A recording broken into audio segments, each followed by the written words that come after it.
Sous un ciel azur éclatant, la citadelle Laferrière se dressait majestueusement au sommet des montagnes du nord d'Haïti. Érigée par le roi Henri-Christophe au début du XIXe siècle, elle incarnait le rêve d'un nouvel avenir pour une nation fraîchement libérée de l'oppression coloniale. Les remparts massifs, construits en pierre robuste, défiaient les siècles et rappelaient le génie et la détermination des hommes qui l'avaient bâti. Dans les premières heures du matin, un jeune garçon nommé Timal parcourait le flanc escarpé menant à la citadelle. Timal, curieux de connaître l'histoire de ce colosse de pierre, se remémorait les récits que lui racontait son grand-père. « Ici, mon garçon, c'est le symbole de notre lutte et de notre espoir », disait souvent son aîné, la voix remplie de fierté. Au sommet, Timal se tenait près des canons monumentaux, autrefois destinés à repousser les puissances coloniales. Il se mettait à imaginer les sons de batailles passées, le fracas des armes, et le courage indomptable des défenseurs.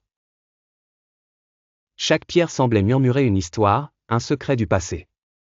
Guidé par l'esprit d'aventure, Timal s'enfonça dans les profondeurs de la forteresse, explorant les couloirs sombres et les vastes salles. Dans l'une des salles, il découvrit des inscriptions gravées par les travailleurs qui avaient donné leur sueur pour édifier ce lieu.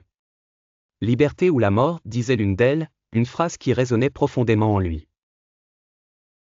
Alors que le soleil déclinait, teignant l'horizon de nuances dorées, Timal s'asseyait sur le bord du bastion, contemplant la mer de verdure en contrebas. Il sentait en lui l'appel du passé mais aussi celui de l'avenir. La citadelle Laferrière n'était pas simplement une structure de pierre, elle était un esprit vivant, témoin du passé et gardienne de l'avenir. Ainsi, en quittant la citadelle ce jour-là, Timal comprit qu'il n'avait pas seulement visité un monument historique.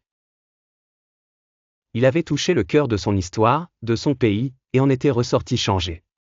Comme ses ancêtres, il se sentait prêt à affronter les défis avec la même détermination que ceux qui avaient élevé ces murs au-delà des nuages.